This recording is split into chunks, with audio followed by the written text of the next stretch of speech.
we're going to talk in depth about niche, and we're going to go niche into niche publishing. One of the big stories that we've been covering a lot over the past year is the launches of these verticals. I've written a lot about this, as has my colleague Max Willens, who you should meet if you haven't. He's there in the back. It seems like a few years ago it was all about scale, scale, scale, and now new launches are taking the form of these very, very niche, very targeted sites and brands. I think some of the more interesting ones out there are the one for introverts that the Huffington Post has launched. I wrote about a vertical from Business Insider just for people who love cheese, and there's one for people who love desserts. I'm interested in what the panel thinks about this trend. Where are we here? Why have we moved from this obsession with scale to niches?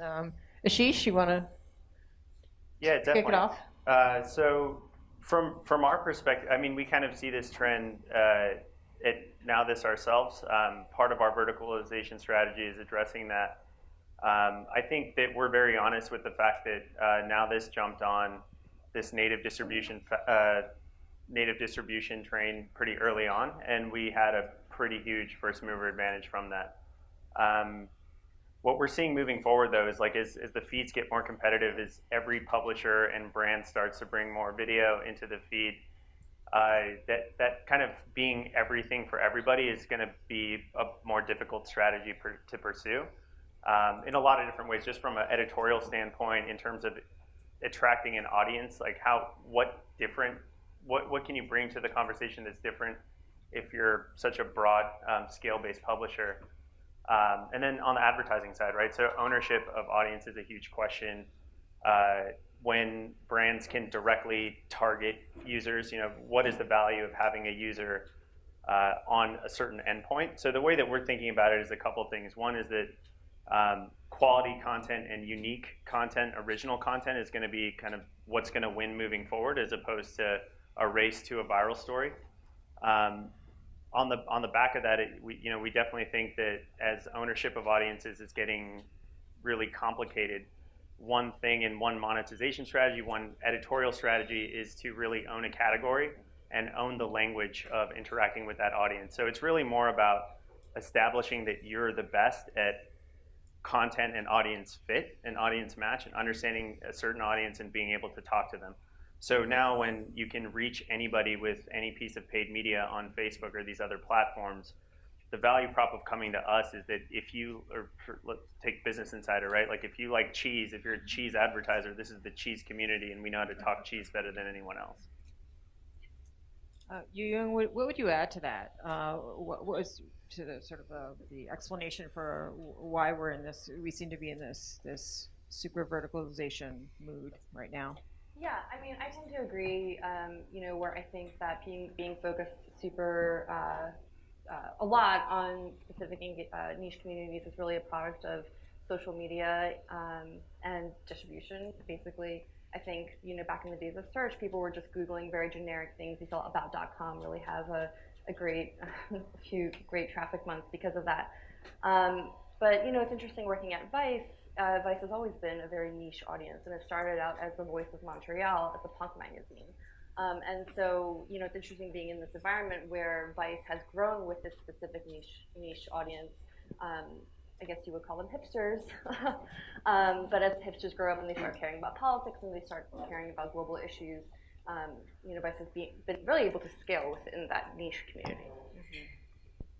Dan, from a brand perspective, do you feel like you are following this trend? Most definitely. So I would say, first of all, Ashish, thank you. Earlier you were talking about mass content, and I think that you said babies and shoes. So I was happy to hear that we're ahead of puppies. So nailing it. So from a brand perspective for Reebok, I mean, we're really in a place where we're trying to still reframe our brand to most people. And so if we put what we're doing in the context of politics, because I think everything is politics right now, the election probably for us would be won through conversion, through someone buying the product, right? But I think that kind of the clicks that we get are the coalition building. So we can't have the expectation of getting to mass scale and reaching the gen pop as a brand if we're not going to win at a grassroots level. And so the type of content that we're building to really satiate the needs and excite the fitness enthusiasts out there is the stuff that kind of keeps the engine going. The more that we can kind of nail that, own that community, and build a really strong vocal base, the better opportunity that we have for that to kind of spread out and reach us at a more mass scale. So how do you define your niche? How do you define your community? What is your sort of editorial proposition? Yeah. So when we built our blog, which ends up being more or less a house for our editorial content, but it's spread through public relations and social media. It's a construct of our newsroom. It was very much in the lens of our consumer insight, which is what we call the fitness generation, or people who work out 4+ times a week through varied fitness activity. And so you might imagine that's fairly niche, but we did see that there's actually a lot of scale there when you consider that running is the #1 fitness activity that most people pursue. That's happening fairly often. If they're mixing that with some sort of functional movement, then we kind of have our person. And we found that more often than not, the content that we were building was going to hit on a really unique individual that way. I just want to ask you both, Ashish and Youyoung, how do you sort of go about defining what is the new niche community to go after today, and how has that definition gotten more defined over time? Totally. Yeah, so Vice is still very much in growth mode. We launched 3 new verticals in the past year, Impact being the most recent. It's our advocacy arm. Before that, we launched Waypoint, which is our gaming channel, and Tonic, which is our health channel. I think data helps inform a lot of the choices that we make in terms of, what areas are the audience engaging with that will help the algorithm of social. But really more important to that is like the storytelling that we can do within that. With Waypoint, we had noticed that like a lot of the gaming content that Vice had done was engaging certain communities, but we were always going to have it from the outsider perspective. But we were never really going to be the authority from the inside. We just came out with like an 8-chapter sort of like very, very detailed article on Halo, and it really hit communities hard. People that were Twitch users and people that were on Reddit, and that was the type of audience we would never engage if we had published on Vice.com properly. Mm-hmm. From our side, there's definitely, so I mentioned a little bit earlier, we don't derive too many of our learnings from viral hits. Sometimes when pieces take off virally, it's just due to high share rates amongst a certain community. And if we see certain pieces tend to be shared at higher rates, we can identify that there's a market there for that type of content. But there's probably like 3 reasons that we decide to launch a new vertical. The first is being that we see a market. The second is just we see a sales opportunity or a monetization opportunity around that vertical. So that could be either launching a vertical with a brand as a partner right off the bat. I actually was at Vice in the past as well, and we did that with Noisy, for example, was launched with Dell and Intel. The whole purpose of that was there's high resonance on music content on the main Vice properties, but advertisers were afraid of that property, so created another area for them to advertise to. Kind of same way that we think about it at Now This, we look at opportunities for monetization. We launched Now This Booze, for example, which is a cocktail recipe vertical, kind of as an answer to Tasty, and we saw food recipe was being saturated. We thought there was an opportunity around liquor, and that's very easy to sell against. Just replace a bottle with a brand. And then the third reason is if we just want to.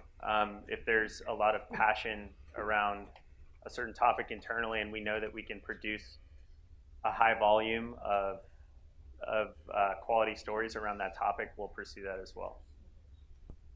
Steve, I want to get you in here. It seems like I just wonder what you make of this trend. Because it seems like there's, it ends up that there's like this this onslaught of like new social food brands and social gaming brand, verticals, DIY verticals. There's a lot of copycatting. How do you? Well, the whole internet's made of copycatting. Yeah. Well, it's made of cats, which Paul just showed us, and then it's also copycatting. I have lots of thoughts on this. So where do you want to go?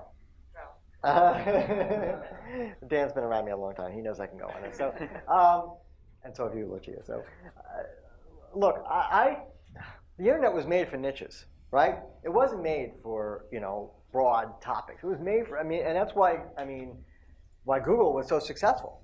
And Google realized that people are searching for the most micro topics, and there's people who want to reach those people. So, I feel like in some ways, with respect to the panelists here, the press was late, right? The fact that it was the fact that the internet's vertical, was I think Google, and then in a different way Facebook figured out first.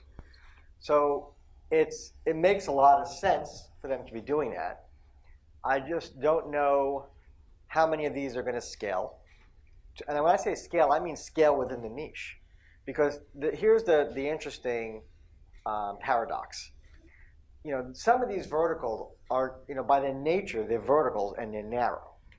So they may reach what Kevin Kelly talks about. If you haven't read this essay by Kevin Kelly, who's the founder of Wired magazine, it's called 1,000 True Fans.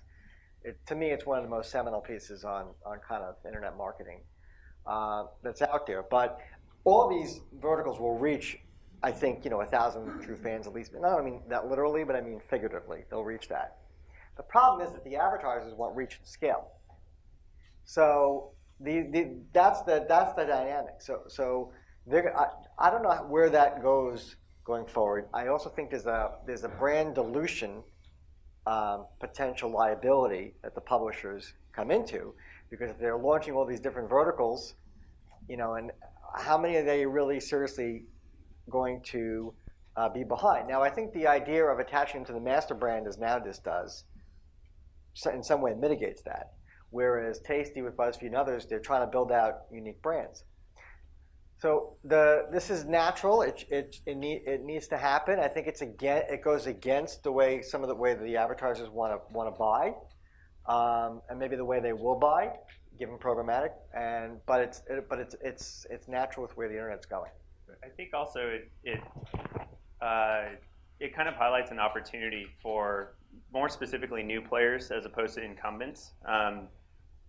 So again, like if you think about the question of who owns the audience, is it Facebook, is it you, et cetera? Like really all you can own is that connection line between whatever your page logo is and the end user. And there's not, what you own there is the language between you and that user.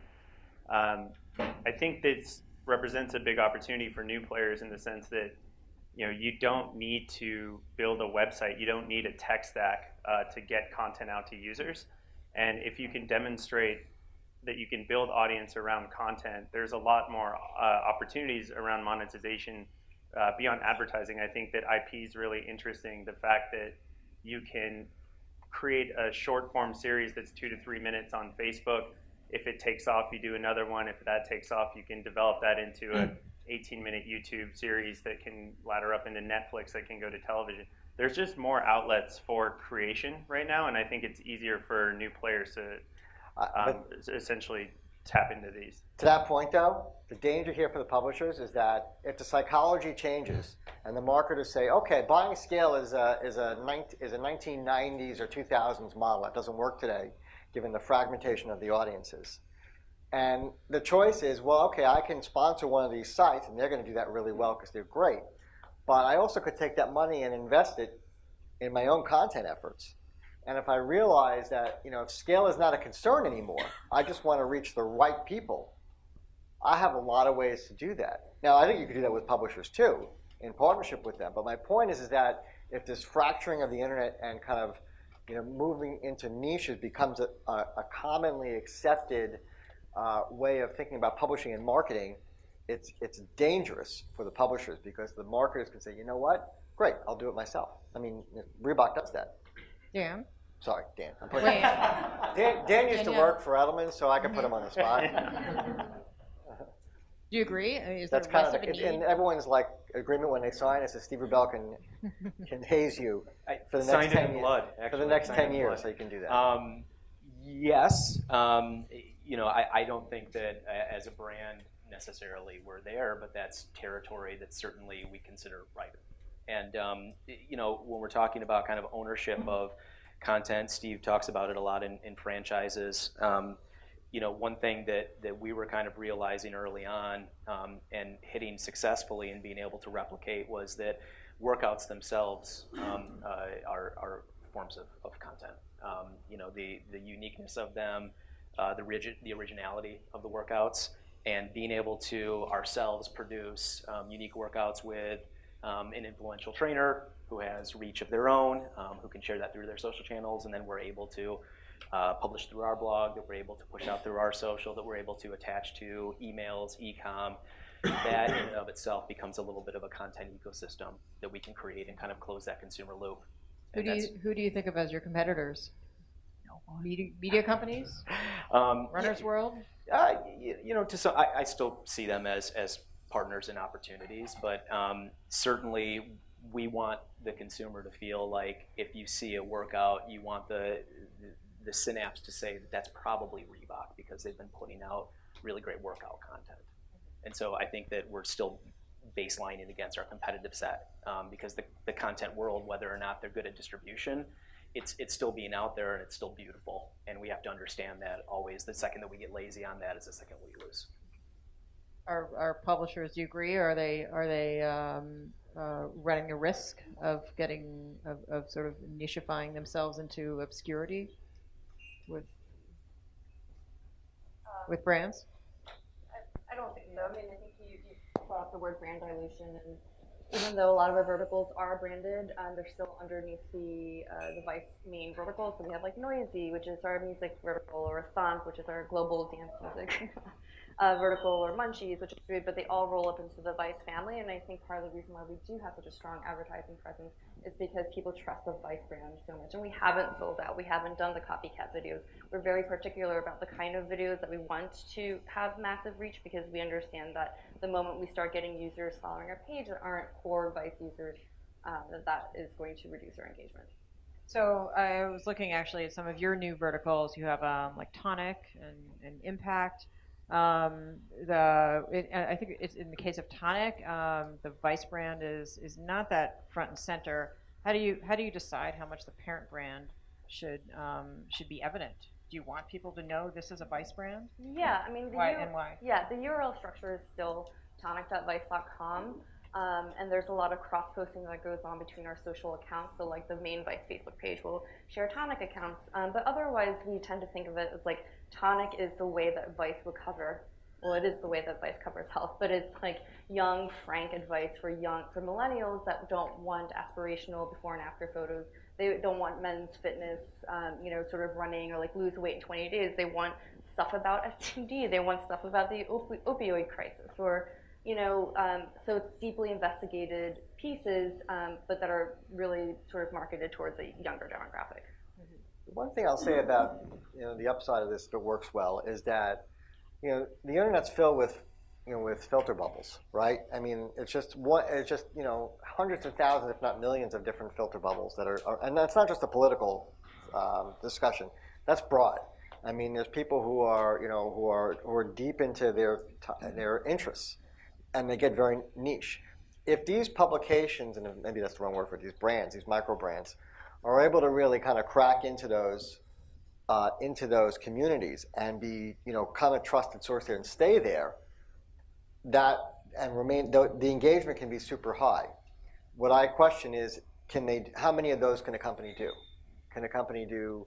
And we've seen, verticalization of media is not new. I mean, we should look at Yahoo. I mean, Yahoo, had movies and all these different, and that, a couple of them were really, really strong, and many of them did not succeed. So over time, so that idea of one of the questions to watch is, can these be stood up and then collapsed, depending on the interest vectors? I mean, I think email newsletters is another popular way this is being done, where something, the Washington Post had a really successful email newsletter around Trump's first 100 days. That was stood up for a purpose, and then it was stood down. That to me is another, probably a better model, and it's an email as well because another platform is overlooked. So we're approaching. We've definitely just very honestly have evaluated channels and decided to shut them down. There were concepts we thought could take off. We had like a 2016 election channel that was covering that whole crazy circus with the 30 candidates at the beginning of the race. We tried to start a channel right before the election that was focused around Clinton and Trump that completely flopped, and we killed it pretty quickly. We killed our website, and we definitely think that there's uses for a website, like job listings and things like that. So, we're thinking about standing up parts of our site again. We're thinking about ephemeral sites, things that can turn on and be spun down. So in a breaking news context, spinning up a different state of our site that shows a high activity of volume and then comes down when the news event is over. But yeah, we think that ephemeral is actually pretty interesting. How do you staff for that? How do you organize for that? Well, looking at like one of our senior producers back there, really lean, and then it's essentially when we have an experiment, we'll try to put together like literally tape together a team to support that channel. We have metrics of success that we look against, and if we start pacing towards that, we'll start to invest more. The other thing I wonder about is when a lot of these verticals or niche brands launch on social media, how do you, maybe they're not attached to the parent brand, or the parent brand is sort of minimal. How do you really establish yourselves as a new brand when you're going to come across people's feeds and it's gonna kind of be a blur? How do you think about that challenge, for example? Yeah, I mean, to be honest, a lot of it is working with the entire Vice network and relying on cross promotion in terms of getting the initial announcement out. We tend to do some sort of paid marketing campaigns to sort of reach the demographic that we want, but we really rely on working with Viceland, so our cable network and Vice News, and making sure that we are sort of telling everyone in the global Vice network that we have a new channel. Mm-hmm. Do you think there's a concern there that Steve, that a lot of these brands are just not going to be strong enough to have a big enough impact with an audience? Yeah, I'm worried about the retention and the brand loyalty, because the feed does not lend itself to anything being sticky, in the sense that people are going to remember what they saw. I mean, how many of you here, when you're scrolling through a feed, you don't remember what you saw, like not even like maybe half a minute ago? Okay, so the loyalty around that brand is going to, and how you stick with it. Now, I think the idea of a master brand and then having sub brands under that is a little bit different, because in that case you're building up some equity, you're riding up some other equity. But ultimately, how you stick to a formula is going to be successful. One of the things that we looked at is who's being successful in kind of telling stories in a world where they don't control the land that they sit on. And the movie industry has done a pretty good job, because they don't own the distribution anymore. And, the big entertainment platforms have come in there and usurped them in many ways. But many of the most successful movies of the last year were Disney franchises, whether it be the Marvel franchise or the Star Wars franchise or so forth, or reinventions, or the Beauty and the Beast, or all these. So that idea is of creating something that users know what to expect, what the consumer knows what to expect, and then to reinforce that so that they look forward to it. That idea of kind of creating story franchises, I think, in the vertical arena could work, but it probably has to be tied back to the master brand, I think, to be successful long term. Dan, do these issues apply to Reebok's Newsroom? Do you think about slicing your newsroom even finer? Even finer, no, but yes, same concerns. We move at the pace of a consumer, and so obviously there are always going to be, when we're thinking about a fitness community, new trends, ways that people work out. There may be a new form of fitness that pops up but has a very short life. Is that something that we attach ourselves to? Does that become kind of a publishing platform? Do we go deep into that community and start to build out an audience around that? That takes a lot of human capital and time and financial investment, and so those are hard decisions that we have to make of whether or not we can scale that quickly enough to be able to capture those people. So absolutely. I mean, I think that to the point of, a cheese sub-brand, if there was, a kale smoothie sub-brand of Vice right now, I'd be very interested in talking to them just to test it, just to see if there was an opportunity there for us to grab them while we could. But yeah, because we're working at the whim of the way that the consumer treats fitness and their bodies and their lives, absolutely the same concerns. And how about this very very charged election season and this very charged political climate? Have you guys decided to? What's been your stance on that? Is that something you participate in with real-time marketing? What's the strategy there? We've taken some shots.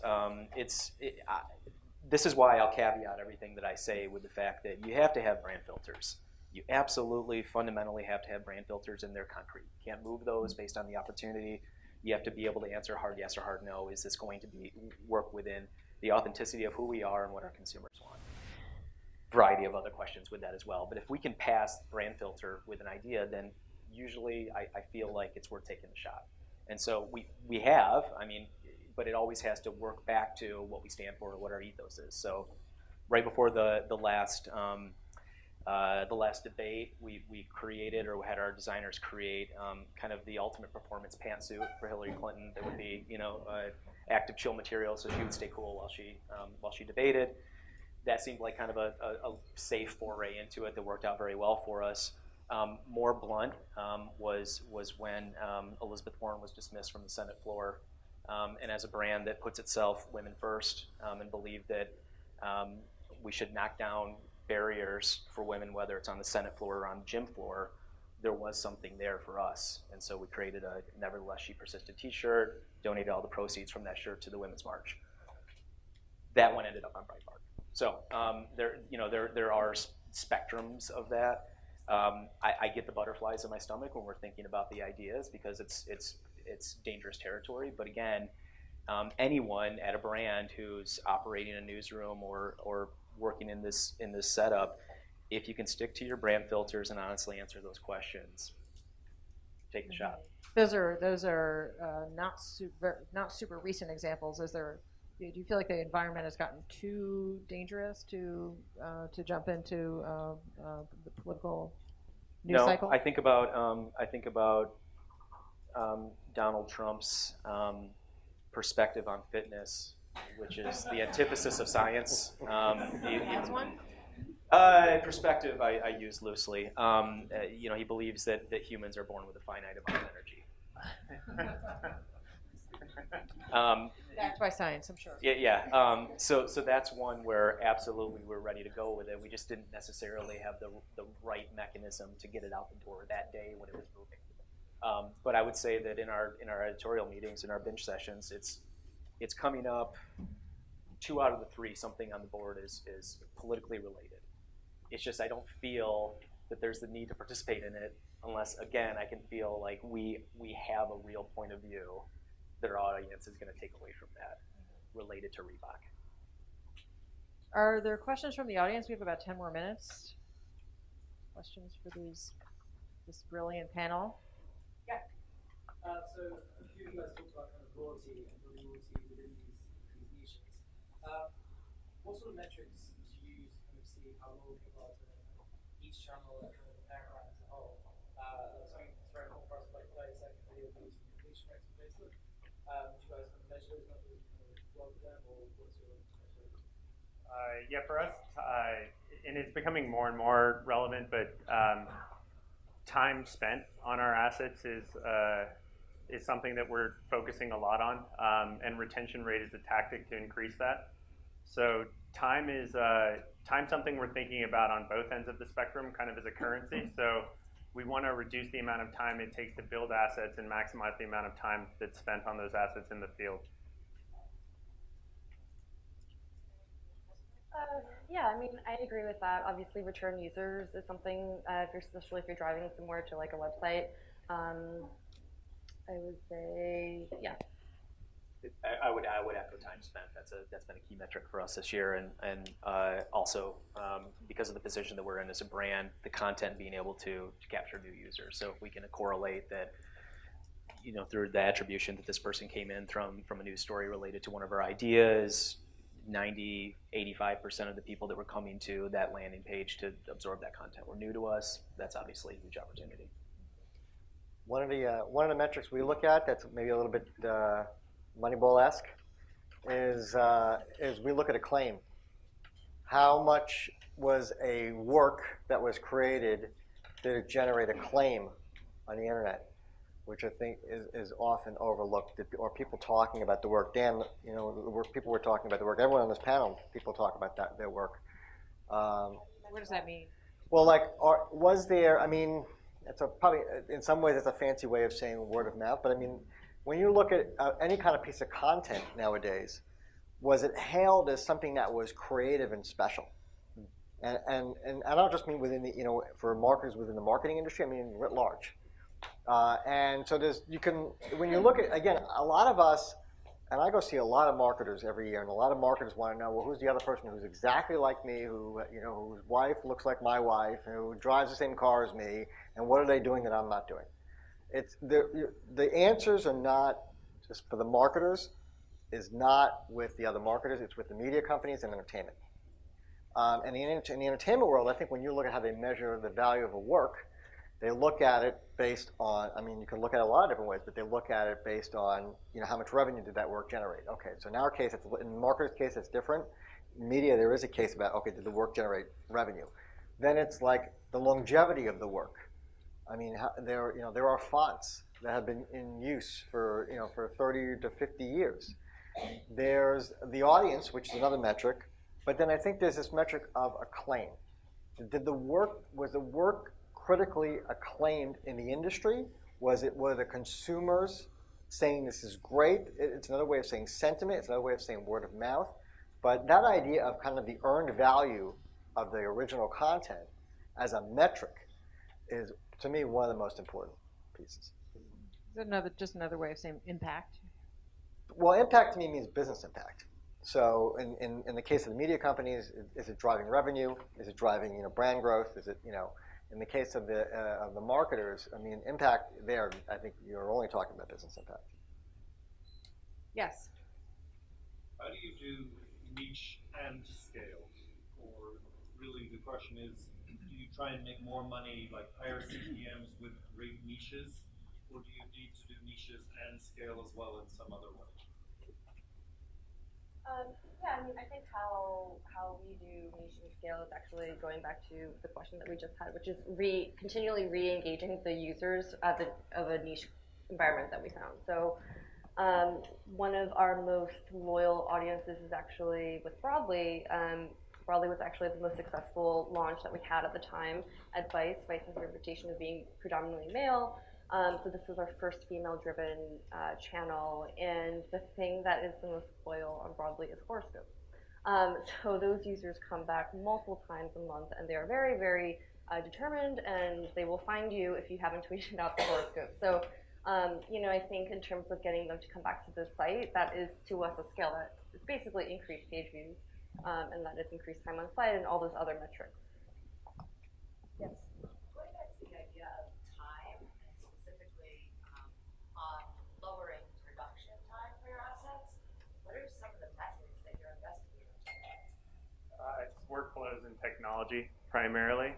So workflow efficiencies, identifying where more time is being spent, and looking first to see if we can automate those processes, or two, if it's a human solution. But it's really just about finding where the kinks are and what's slowing the process down, and then seeing if we can automate a solution. If we can't, what's the human solution? Yes. How do you guys how do you decide what you're going to focus on? So we have like a bit of a rubric that we kind of use as a guide, but this is one where it's definitely a little less data-driven and more gut. If we see that over a certain period of time we have expected results based on the launches of our other verticals, if we see that it's nowhere near those lines, it's probably a pretty good indication that we're kind of like fishing in the wrong pool.